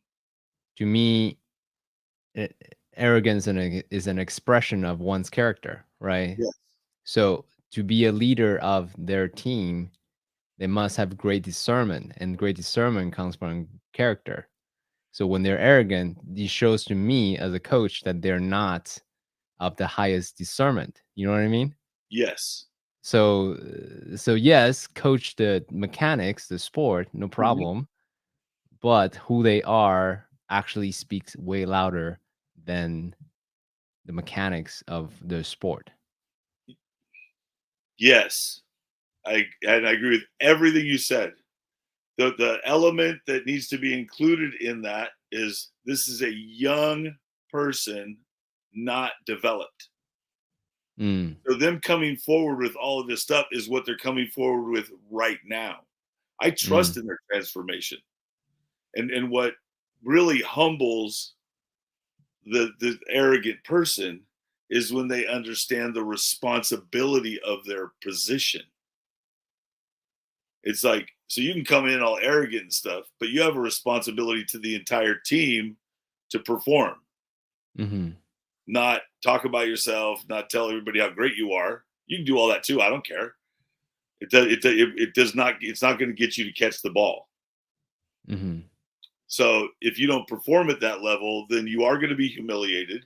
You are going to feel exposed, and it will be the facts. Can I still treat that person with the same respect that I should? Because they're a person, even though they've gone through that. Because they're not going to change because I tell them. If you're shy, we always kind of want to project onto the more advanced quality people. But if you have shyness, if I tell you, look, you need to not be shy on this team, you need to be this. Are you going to get over that shyness because I said so? So as you add other qualities to that, like, here's the responsibility that puts you in this place on the team. You can be the quarterback and you can be shy. But when you start doing the down set, hike, you need to be loud enough for the wide receivers to hear it. If you can't do that, you can't play. There's consequences normal for the position based on your ability to fulfill responsibilities. And that shy person may be shy off the field. But on the field, they're making sure that all of their teammates are taken care of by communication. I don't have to worry about him or the arrogant guy is the same way. I don't have to worry about how arrogant he is. And most of the other players don't care anymore if he's in the end zone with the ball. They're going like, yeah, he's that way. And there he is right over there. We just won the game. I don't care. But if they don't get that they have a social responsibility in all of that, you can be arrogant and socially responsible. You can make sure your arrogance is more of an expression of yourself, not an expression against somebody else. Yeah, I see. So what you're saying is you're specifically talking about a team dynamic. A lot of times the people that I coach, they're not. And you know what? I'll retract what I was about to say. So you're coaching them on the responsibility on the team, the functions of the team, and their how they express that outside of that function.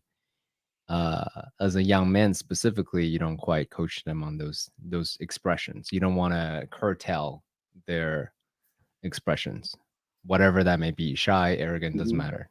Doesn't matter to you. Because in my view, the reason we have organized sports isn't for winning and losing. It's for social development. High level of aggression, rapid movement, high stress, and you still have to practice sportsmanship. And on the field, if you practice the discipline of sportsmanship, then that person learns how to be a social creature off the field. And so nobody's an individual, really. Humans are a social organism. And so when people are more individualized in their sports, if it's a one-man sport like wrestling, how are you going to coach that person that? Well, wrestling is a twofold thing. You're an individual on the mat, but you're contributing to a greater whole, to a team score. So actually, I have a follow-up question there to you. This is similar because you had mentioned courage earlier. How do you help someone to cultivate their courage? Because it's such a subtle, it's such a subtle thing, right? How do you coach them to take more risk, to stretch their comfort zone, to lean into that punch when that punch is coming? You know what I mean? To not to not what's the word I'm looking for? Not to, you know what I mean? Not to pull back. So here's a problem with our society now. We go way too fast. If I'm going to teach somebody to have courage, I need time. I don't go like, okay, on 3, courage. Snap your fingers. No, It's like you got to give them repeated experience over and over again to the point where they begin to have success, and then they have repeated success, and then the way the mind works, will develop the quality of courage because it can trust itself, its performance. If you don't have repetition, if you don't have time to make all the repetitions, you're not going to have the courage. And this is what practice is for. And we have very little practice going into life. We used to be able to practice going to school, but schools aren't social network like they used to be.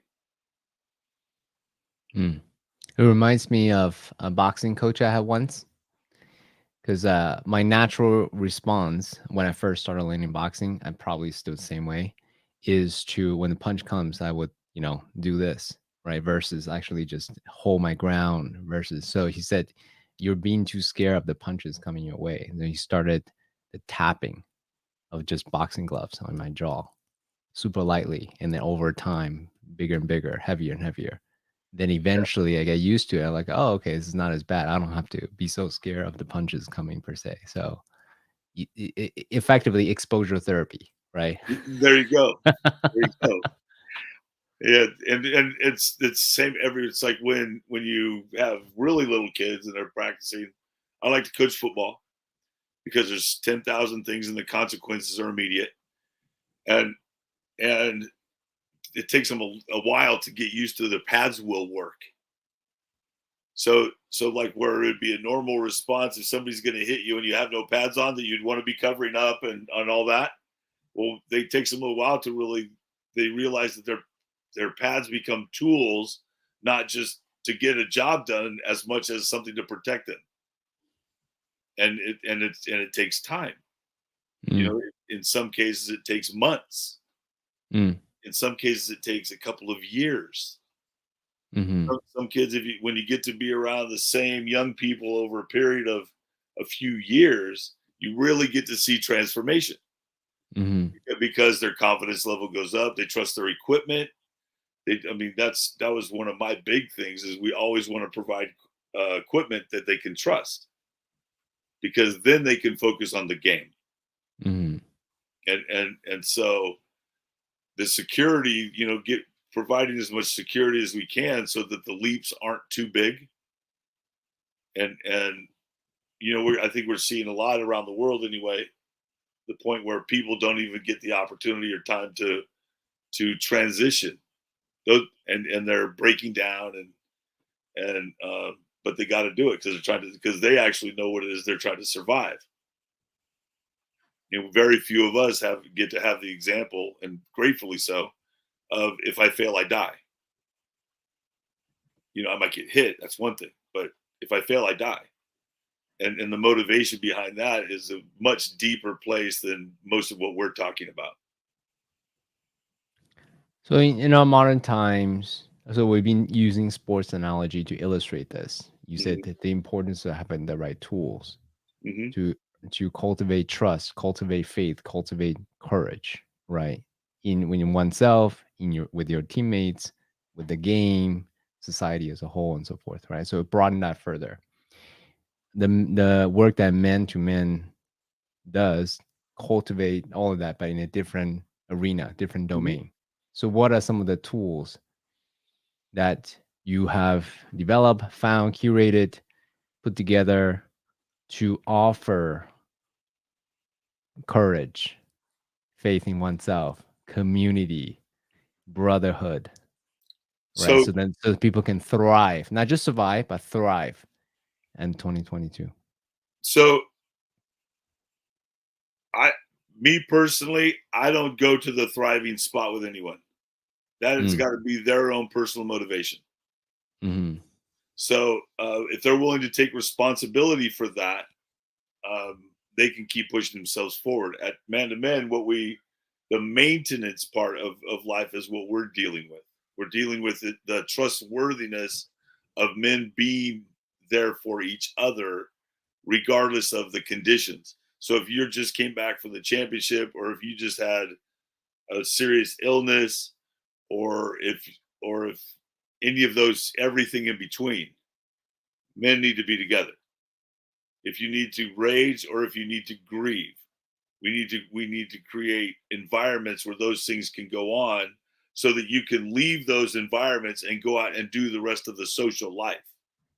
Not pretend that you're going to be able to hold your mud after, loved ones die, people are sick, yourself included, and you have established the men around you are trustworthy, so that you can fall apart and your life won't fall apart. So Mm. that as your ego gets destroyed by what life is going to do to it, while you're building your faith back up, there's other men around that are keeping an eye out for you, so that all those other responsibilities that a good life has in it continue to get taken care of. And that takes a lot of you have to have disciplined men around you, so the standards of conduct have to be clear. They have to be consistent, so that there is security in what you're doing. So taking a response, because it's a whole nother level of character when you decide that, yes, I'm an individual, yes, I'm an adult, yes, I'm all these things, I'm a businessman, I'm this, I'm that, and I'm also going to take responsibility for your life. You're on a great path. You have this company, Noble Warrior. You're doing what you're doing. I want to support it. I'm going to show up on time because you're valuable to me. It's like, I'm going to make sure, I'm going to try to say the very best things I can say on your show, because your success is important to me. For the only reason, because you're a fellow man. Mm. You're a fellow man, and I want you to be as successful as you're capable of being, and I can show up for that.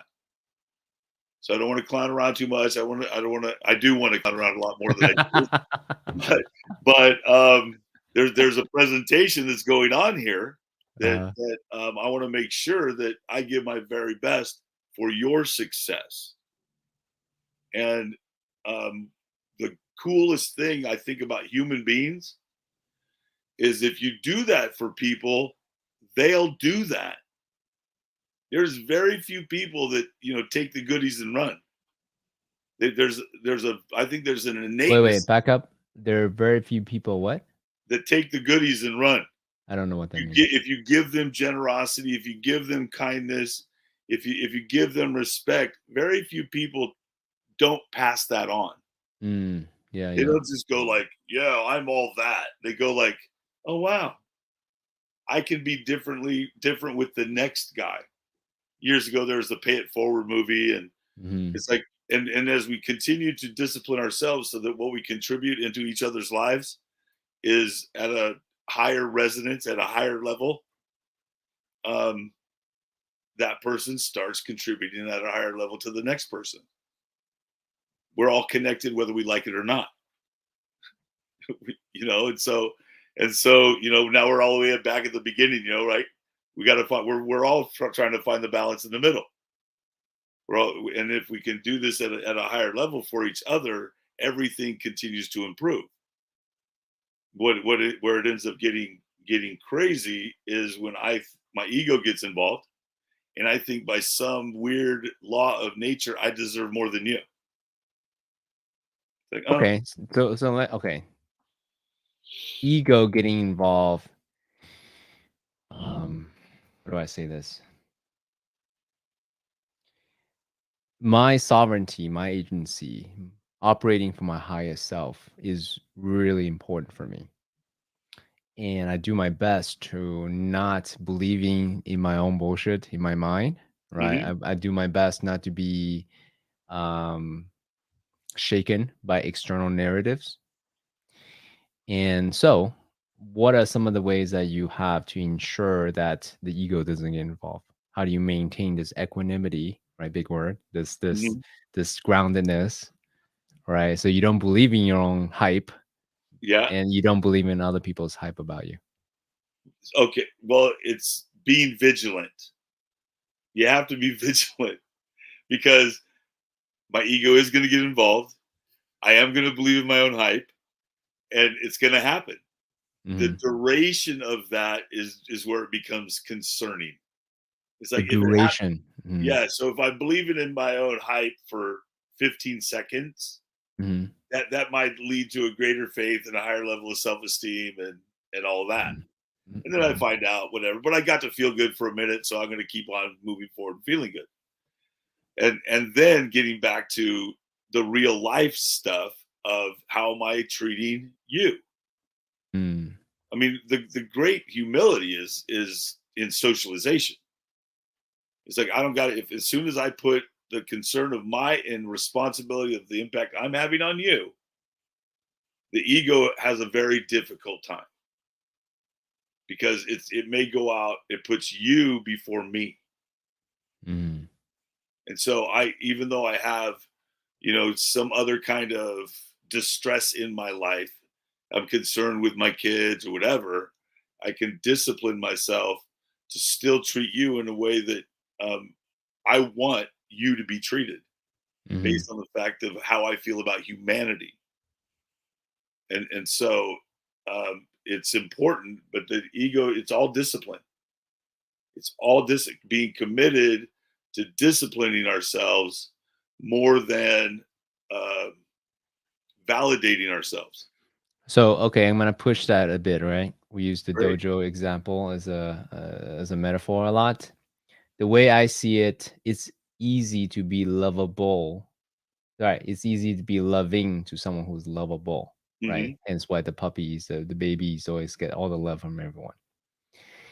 But when someone, let's say, cut you off, cussing you off, like just staring you down, whatever, treat you with disrespect and violence, that's the real test. That's the stress test, right? Hmm. So in that moment, what do you do, Mitch? What do you teach other people do in those moments? For example, breathing or meditation or mantra or step away, get some space. I don't whatever the thing Well, is. what we do, what we talk about at Man to Men, Mm, is to become hypersensitive. mm, In other words, be aware or pay attention to what's actually occurring. It's like somebody cuts me off in the car. mhm, That was a experience that lasted, a 15th of a second. mhm, Adrenaline pumps up through my system. Pay extra attention. Be extra aware at that moment because what I realize now is they missed and I'm safe. mm, And all I have going on in my system is adrenaline now. mm. But I am consciously aware that I am secure. The threat has passed. It's over. And that's one of the big confusions I think we caused in the 70s and 80s, 60s, 70s, 80s is we've confused the idea of being sensitive with the idea of being emotional. Mm, And so people are pretending that they're sensitive and their ego is generating emotion after emotion after emotion.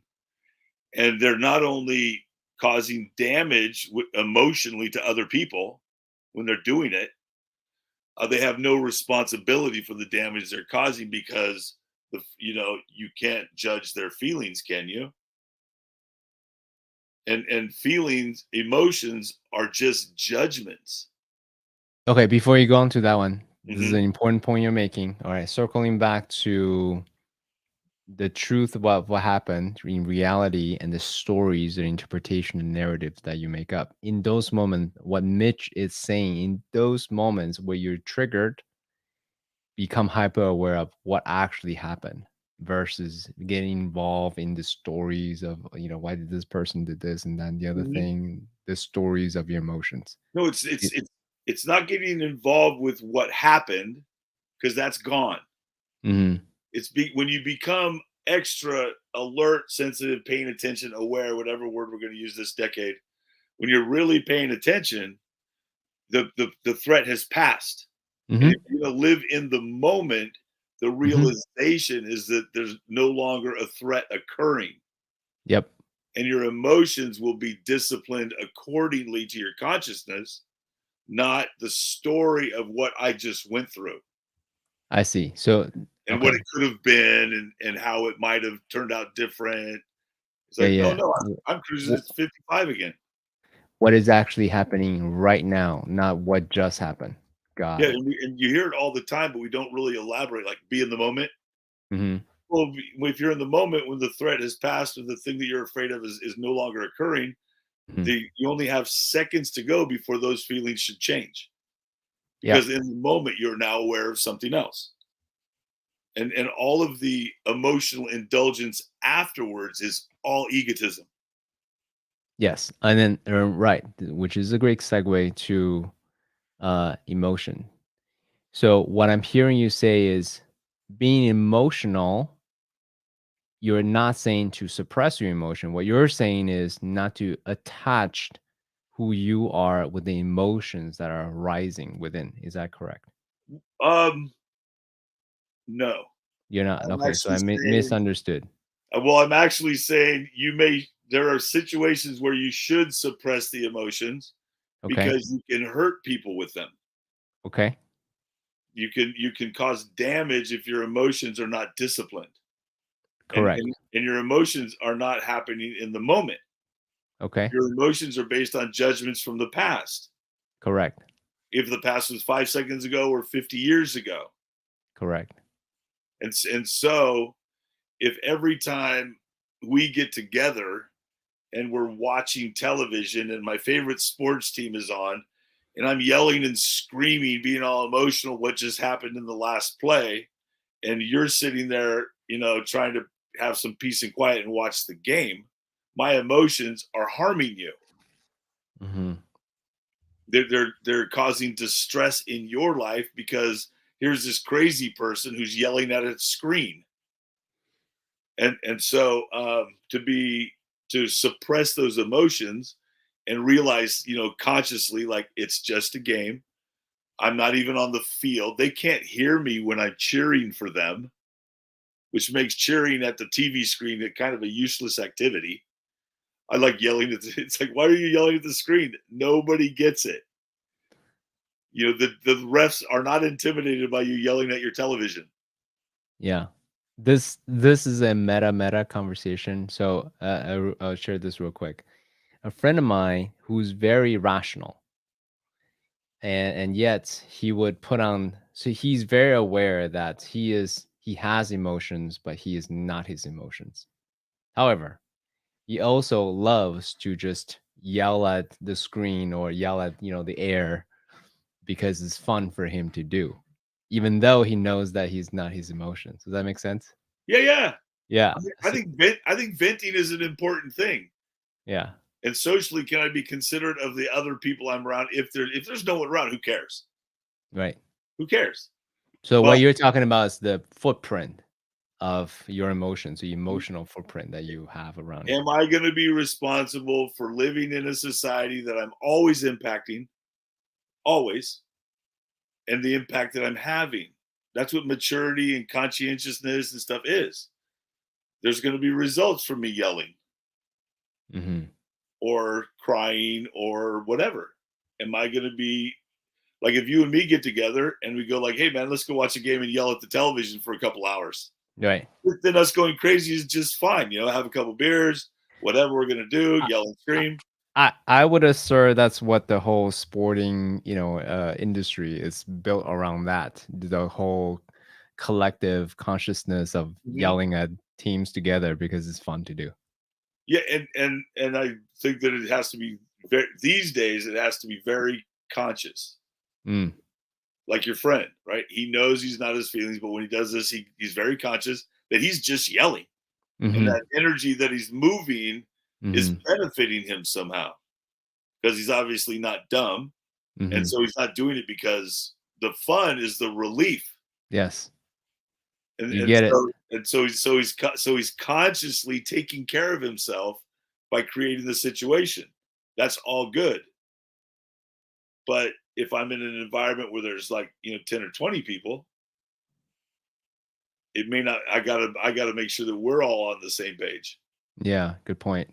That's where, like, soccer stadium riots, can just escalate really quickly People when getting beat up in parking yeah, lots. for stupid reasons because they stop they think that the false rivalry is real. The Yeah, reality is actually for fun. I'm gonna Ultimately, I'm gonna I'm when it gonna comes hurt you down to it, because it's for of clothes fun. you wear, right? I'm gonna Oh hurt you what? because of what you're wearing. Yeah, Like it's that's dumb. that's a emotional insanity. Yeah. Okay, little segue. Can we go a little longer? You cool with that? Mhm, Yeah. Okay, great. So I know that you're also deeply in the world of addiction, right? mhm. You're an expert. You've been a lecturer, a sponsor. Similar but slightly different flavor of being a sports coach is supporting others who's going through their awakening moment of finding their sovereignty around substance, whatever the substance is, right? Mhm. So here's the nuanced question for you. How do you support someone with ruthless compassion while supporting them to claim responsibility? Does that make sense? So yes, it makes. I think it makes sense, and maybe my answer will indicate that I understand. It may not, but it. Should I Go ahead. contextualize a little bit Sure. before you answer? Okay, so what I meant is in the world of addiction, and then let me use the word addiction to in a very specific way. The way I define it, addiction is being controlled by the things that we don't necessarily want to do. So let's say eating sugar or watching TV or whatever the substance that you may overindulge too much, or anger or social media. So I use that term very, very broadly, not Mhm, necessarily to just specific on substance. Okay. So when, as a coach, as a friend, as an advocate, as a mentor, whatever the role may be, you see someone addictive behavior and you want to, yes, give them compassion, not make them wrong, not beat them mhm, up for it, and at the same time also support them, empower them to claim like, hey, you have the power to not be controlled by this behavior, right? So mhm. so there's sovereignty there. So how do you do both? And ruthless compassion while supporting them to claim their sovereignty again. So I think the first um, expression of sovereignty would be my own. Hmm. So I am not going to let your addictive problem devastate my life. Hmm. I'm going to maintain my life in a sovereign way that whatever it is that you are addicted to is not going to leak over into my home, my family, my dog, whatever. And I'm Hmm. not going to pay the price for what you're doing. I'm going to go for that assurance first. If I can't Hmm. establish that, then I need to retreat. Mm. That's it. Okay, let me pause. If I'm triggered by, one's behavior, addictive behavior, if I feel like I have a messiah complex, I must, go save this person. If I can't hold my own agency around this, then I must retreat. That's what you say. Yeah. Yes, I am. Great. Continue, And please. if I've established that well, then we got to start getting conscious. We got to start raising our level of consciousness. Do they understand it as a problem and why it's a problem? Most addictive behaviors come out as behavioral problems in some area. They could be physical health, also. So, but do they identify? If they don't identify it as a problem, or if they don't want to identify it as a problem, then I better retreat because I'm going to start using resources of time for somebody who doesn't want to have time doing that. They want to go Hmm. to the baseball game, not to the movies. It's like, let Hmm. them go to the baseball game, but I'm going to the movies. Quick pause there. Hmm. So some may argue, hey, if someone's drowning, do you save them even though they didn't ask for the help? What do you say to that? I can't swim. Okay. That's a I that's can't a swim, but uh-huh. but I got to establish first. Yeah. It doesn't do any good if two of us drown. Yeah. So if I'm not an adept swimmer, and I mean like close to you know, Coast Guard level swimmer, Yeah. me jumping in the water with somebody who's floundering is not really intelligent. Yeah. Okay. Assuming you do have that ability, If I and have that ability then and they're not asking for help, do you jump in and help them, even though they didn't ask for the help per se? if they're But they're if they're I don't think it's a fair analogy relational to addiction, it's but not. I How don't think so. come? How come? Because if you jump in the water and you're not a swimmer and you're drowning, that's one thing. Okay. If you jump in the water and something happens while you're in the water and you begin to drown, Hmm. um, then that person may be willing to be helped. Most of them are panicking, so you got to be able to endure their panic to whether they Right. Right. relax Right. Right. for Yeah. the Yeah. help. Yeah. Hmm. An addiction, which is always self-induced, whether they're Mm. responsible for the fact that they're doing that or not, is like, and are they willing to take responsibility for? Are they drowning? Right? Do you know you're addicted to this?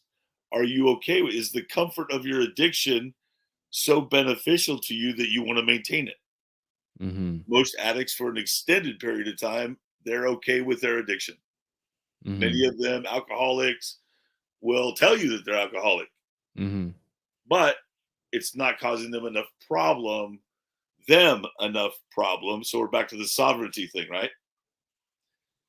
It's not causing them enough problem to want to address it because I'm only wanting to address it because how it affects me. It's like I don't want to see them suffer. I don't want to see them die younger. I don't want to see them go through the things, the final progressions of addiction. I don't want to Hmm. watch it. So I want Hmm. to help them so that they can be helped. And it's kind of a both and not an either or thing. Hmm. So then what am I going to do? Well, let them have their sovereignty, Hmm. not intrude upon their sovereignty under Hmm. the guise of being compassionate. Yep.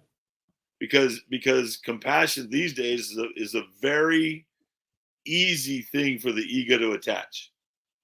Yep. You can weaponize it. Hmm. Right. And what you're really being is abusive or oppressive. That's right. I'm going to fix you. That's right. Just the way that, Pretending to be compassionate. Yep. yeah.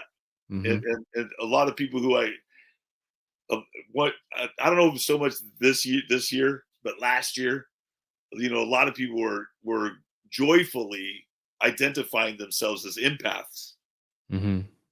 which is a psychological disorder. It's a strong statement. Go for it. It's in the manual. Okay. It's in the psychological manual of disorders because the Okay. delusion is that I can feel your feelings for you. Mm. I know what you're feeling, even though deeper maybe than even you do. Mm. And it's like, well, that might be possible, but the number of people I was hearing do say that it's not possible with that for that many people. But it Mhm. became a herd mentality. They're validating their egos for being more sensitive to others than other people were. Yeah, they're projecting. Mhm. And what they basically were doing was, deciding that they got to tell other people how they should live their lives.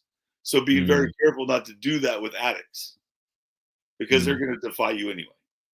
One of the hallmarks of all addicts is that they're very defiant. You tell them Mm. blue, they say green. You say pain, they say pleasure. Mm. It's like, it's not killing me. Well, but you're dying, but it's not killing me. They'll argue the opposite because they're just defiant. So you go in there and you want to maintain your own sovereignty first, right? Well, you got to also have the compassion to let them. Compassion means with pain, Mhm. not having their pain for them. Mhm. Maintaining your own sovereignty allows you to be compassionate, but if they don't want help, they don't want help. So let me help you. Answer's no. Oh, okay. So a nuanced question there. Let's say you're relating to them, you're their best friend, you're their son, you're their father, whatever the case may be, right? You Hmm. care deeply about them. I think the challenge there is you watch them spiral down, right? And say something eventually they, did end their life or whatever the reason, and there's certain guilt. Did I do enough? Could I have done more? There's that unanswerable question. Uh, I don't have personal experience with it, but I can empathize per se. Well, I can Mhm. sympathize rather. Yeah, That's a more precise word. So how do you then, you know, you get your ego out deal of with? it. Okay. To be guilty is your ego's involved. Mm, You're making their situation about yourself. mm, mm, mm, It's like, oh no, how do I make that they're dying about me? Oh, I'll feel guilty. mm, Well, mm, am mm, I? mm, mm, mm, No, I'm not. And because one of the things I think we got going on, and it's very common, is we don't really understand compassion. mm, Compassion does not mean be involved. Compassion is to be. You can be in the presence of it, but you're not involved with it. I see that you're in pain. I see that you're suffering. I can sit there while you suffer, but I'm not going to suffer for you. And mhm, there we and then there's your sovereignty again. mhm. It's like I'm not going to suffer for you. I'm not going to let your addictions cause me suffering. It's like you go ahead, bro.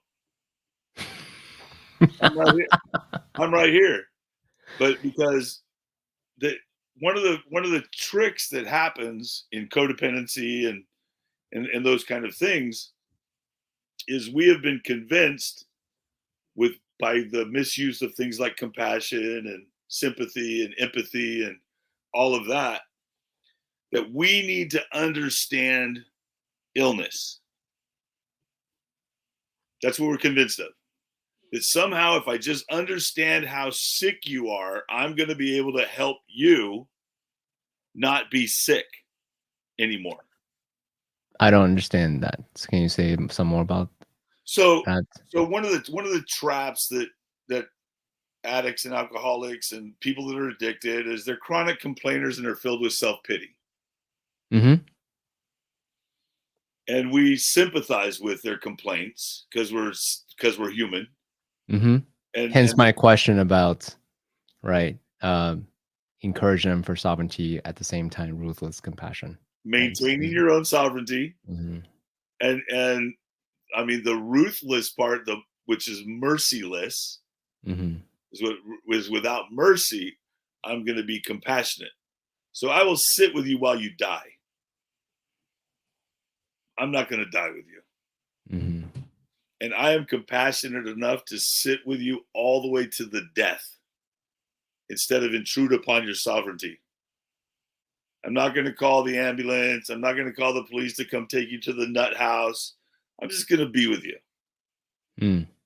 If I have a different level of empathy, I might call the police and have them arrest the guy and take him to the nut house to detox him or whatever. But we have a kind of a misunderstanding of compassion. It doesn't take a lot of action, and especially if the other person isn't going to take responsibility for taking the action, because Mm. because the transition that has to happen.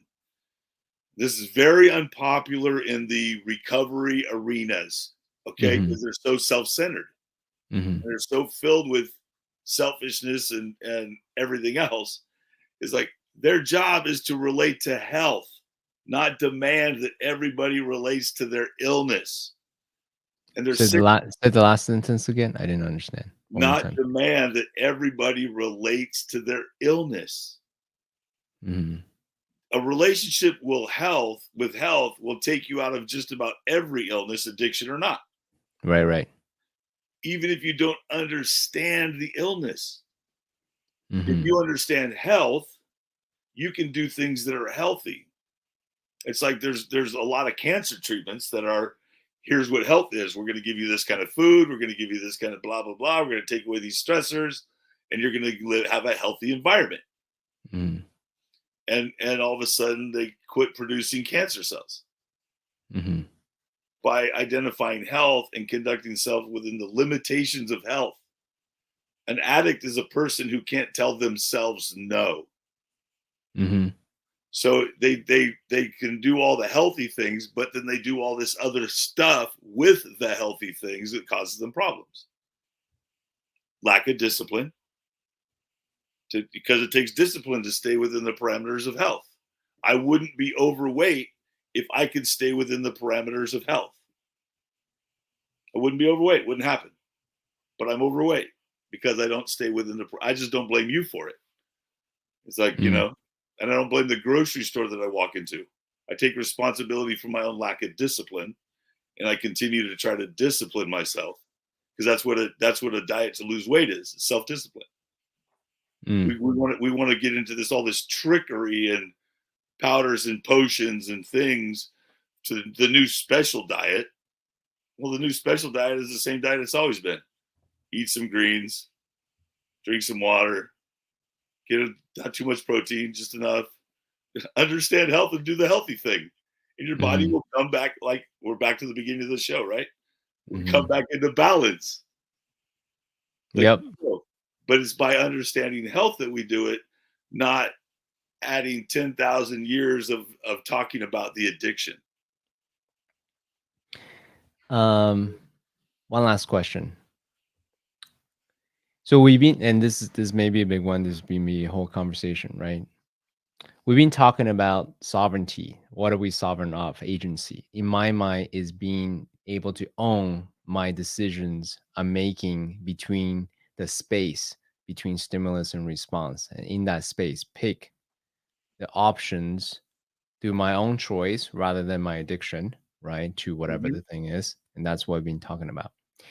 We also have alluded to the importance of surrounding yourself with people that you trust. In your case, man to man, right? To Mm-hmm. have an environment, a community that you can trust them, to rely on the trustworthiness. I think the phrase was, while your ego falls apart, your life doesn't fall apart because you have a community to support you. Yeah. Mm-hmm. So, um, if I just look at those 2 points, it's a little paradoxical, right? Because at the one hand, we're saying trust your own higher self, cultivate the Mm-hmm. skills to do that. On the other, we're also saying trust your environment, listen to your one of the teachings of the men's group that we're in is trust your men, right? Trust your circle. Mm-hmm. So, one last thing I'll say, then I'll ask you the question is, there's an African phrase or African word, Ubuntu. It says that I am that you are. So who you are is a reflection of who I am. And I thought that was a beautiful way to articulate that. So could you address the seemingly paradoxical statement that we're making here? Yes, I'm going to say it. I'm going to overly simplify it, but But I think it's accurate. Mm-hmm. Spiritual practice. Okay. So the ability between this one side to the other side, the higher self, lower self, however we're going to reference it, Mm-hmm. uh, is what is the practice that we're tending to in the meantime? Are we continue identifying ourselves over here or over there? But in the middle of that is the spiritual practice.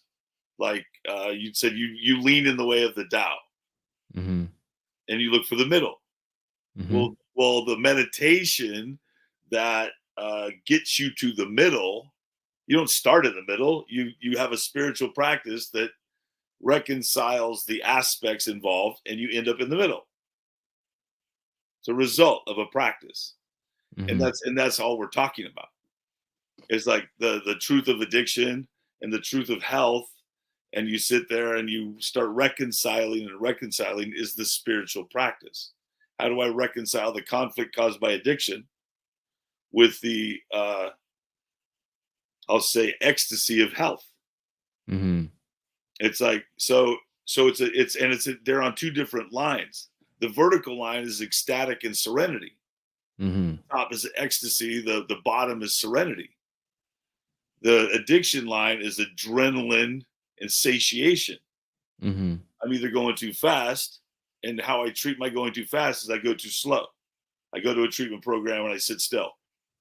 I've been on crank for 6 years and been doing too much crystal meth, and now I'm going to go over here and I'm going to sit around. Well, you're still on the addictive path, because the spiritual practice that's in the middle of the addictive path is about serenity and ecstasy. And so it's the vertical path, Mm. to continue the metaphor, forward, right? You're going up and down vertically. You're not going side to side. And therefore, like in your meditation of the Tao, you stay in the middle, instead of trying to deal with the opposites, because the addictive path is filled with opposites. It's the duality. Mm. And so the center of that is the ascendant path, or the transcendent, or the transformative path. Mm-hmm. And it all sums up in everything here we are. We've summed it up the whole day.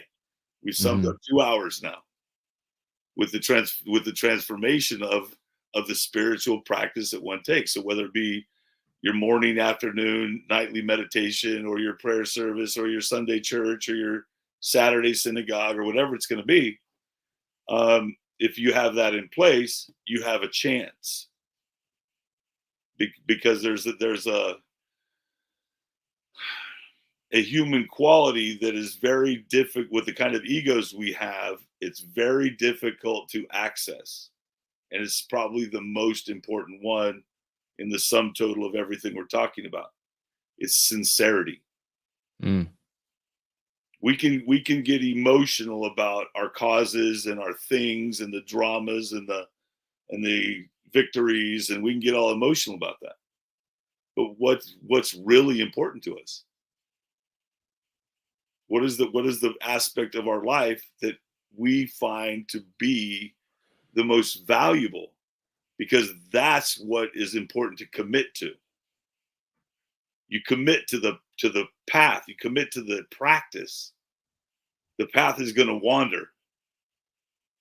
But if you commit to the practice, all these things that we're talking about in a much more interesting way, uh, is all accessible to us. We can make the journey, but it has to do with the commitment to that spiritual practice. And these days there's a bunch of them, and my only recommendation around that is pick one. So if you're going to be Jewish, be Jewish 100%. If you're going to be Christian, be Christian 100%. If you're going to practice the Tao, 100%. Commit. That means you don't get to change your mind. Mm. When it gets inconvenient and it gets distressful and it's the wrong time of day and there's someplace else you'd rather be, practice your commitment. Mm. Like, oh, that's not fun. It's not fun. It's serene, but it's not fun. And and I'm a person who I live on a high level of need for entertainment. My mind Mm. operates so fast, I like to indulge it. And some of the spiritual practices I have personally they don't do that. They're about being still. And so in an active society like we have, having a spiritual practice of some kind where we can find that stillness within gives us the consciousness we need to do all these other things we've talked about for the last 2 hours. Yeah. It's very challenging because entertainment is a big deal. I don't know how you experience it, but I mean, I like being entertained. I like being fascinated. I like being intrigued. I like Yes. all that stuff. Yes. It's like, oh, it's really distracting, and it makes you vulnerable to sickness. Yes. Um, One last question, Mitch. This is actually poignant.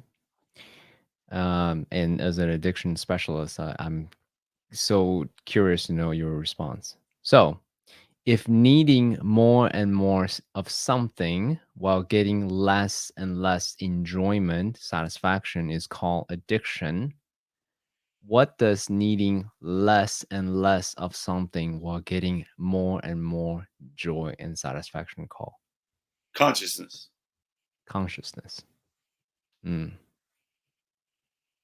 Beautifully said. The world is a great place.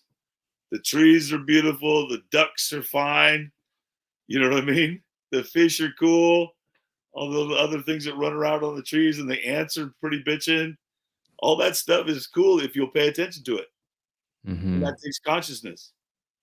Yes. And when they call for our consciousness, we shush it away. We wash the ants off our sandwiches and stuff, rather than admire them, respect them, enjoy Yes. them. Yes.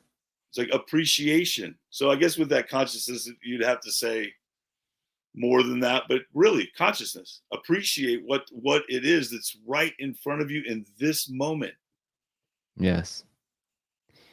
One realization, real quick share. One realization that I had just a couple of weekends ago. With the war going on, I was deep in my meditation. And I thought about Noble Warrior. I'm pro peace kind of a guy, right? Mhm. So who am I, or what am I actually warring against? Why did I name Noble Warrior? The answer that came to me was oblivion, lack of clarity, chaos, confusion. That's the war. And clarity, consciousness is the effort that I'm putting forth to move towards that direction. So that's, I think, beautifully said. It's very much aligned with the mission of Noble Warrior. Very cool. Yeah, And Mitch. here we are. Yes, here we are. I just want to take a moment, just really thank you for sharing your life story and your life's work, really, because you've been in this work for the last 30 years around addiction, young men's work, men's work. And it's very obvious for anyone who listens to you how passionate you are, how much you believe in the work that you do. And it was, as we mentioned earlier, I'm planting a seed, I'm planting it publicly. I want to see your voice gets amplified even more so. So, perhaps starting a podcast and highlighting, men doing great things in the world, I think would be a great contribution to the cause, the movement that you're on. So thank you so much for being here, Mitch. Yeah, thank you. And and it really is a testament to believing in nature, believe in humanity, believe that it's all been made for good. None of this is a mistake. We're just distracted. Mm. And so becoming conscious so that we can be aware of all of the beauty in each other and all that around us is the calling. It's like pay attention. It's like it is an awesome world we live in. Nature did its job. We're in good shape. And so let's just pay attention. Absolutely. Then I get to be on the middle road. Yes, yes. And for those that want to follow you, who resonates with your voice, with your energy, with the way you look, with your style, with your voice, where do they go? Man2men.org. Okay. MAN hyphen TO hyphen MEN is the best place to go. Awesome. All right, guys. Have a good rest of the day. Be well.